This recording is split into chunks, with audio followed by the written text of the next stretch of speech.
I apologize in advance if this is offensive to anybody. Hello, hola, hola, bonjour, ciao, hello, helloa, yasu, privet, salam alaikum, namaste, ni hao, annyeonghaseyo, xin chào, konnichiwa. I'm starting to wonder why I ever thought this was a good idea. Now, there are many different ways you can go about learning a language, and over the past decade, I've tried dozens of ways trying to learn Spanish. And at this point, I would say I am no better than a B1 level, which means kind of a beginner intermediate sort of level. Now, I did take Spanish in high school, and I did have 2 years of it. However, I don't feel like that did very much for me at all. Outside of those classes, I did have a Cuban friend who tried to teach me some stuff, but it was usually not things you normally would say to people. So since then, I've tried most of the apps at this point. I've tried, of course, Memrise, Duolingo, Babbel, and the only one that I actually stuck with at all seemed to be Duolingo. The only problem with Duolingo is I personally felt like it keeps you stuck in a position of learning the same beginner stuff for a very long time. Now, I know they say that having the spaced repetition of that stuff is a good thing, and you could say it's because of that reason that I know all that stuff, or it could just be because it's very easy stuff. Either way, I don't feel like Duolingo is working for me with Spanish, but that could just be because of where I'm at in the language. At this point, I should probably be going into something else like comprehensive input, and that is what I started to do with that.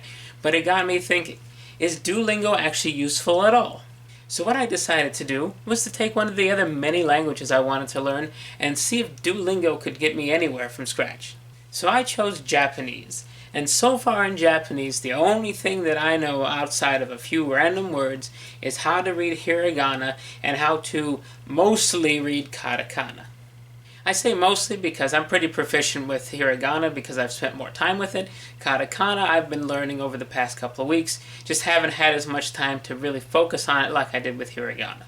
That being said, I know absolutely zero kanji, nothing, none at all. You show me anything, I might be able to take a wild guess, maybe for the word Japanese, just because I've seen it a few times, but that's really about it. As far as vocabulary goes, outside of a few loan words that they've taken from English, I really only know a couple of things like konnichiwa, asimasen, taco, ringo, and that's really about it. And I know my pronunciation is horrible, so I want to see, if I'm starting Duolingo from scratch, what does 1 week of consistent Duolingo practice really get you? So today is a Monday, and we're going to see how far we get by next Monday by using nothing but Duolingo for Japanese. Now, of course, in the background, I'm still going to be trying to learn some Spanish, but it's going to be what they call a back burner language, where my main focus is going to be on Japanese to see if I can catch up to where I'm at in Spanish. After about a month of this, then we're going to really delve in to see, is it working out or is it really just a waste of time? So I hope you find this channel and I hope you stick around to find out with me if Duolingo is going to work. Now we're going to try some other methods with some other languages, including possibly even learning strictly from YouTube videos only, or through podcasts only, or entirely through Google Translate, or another translator, but probably Google Translate just because it reads it to you. So stick around and let's see what we can learn.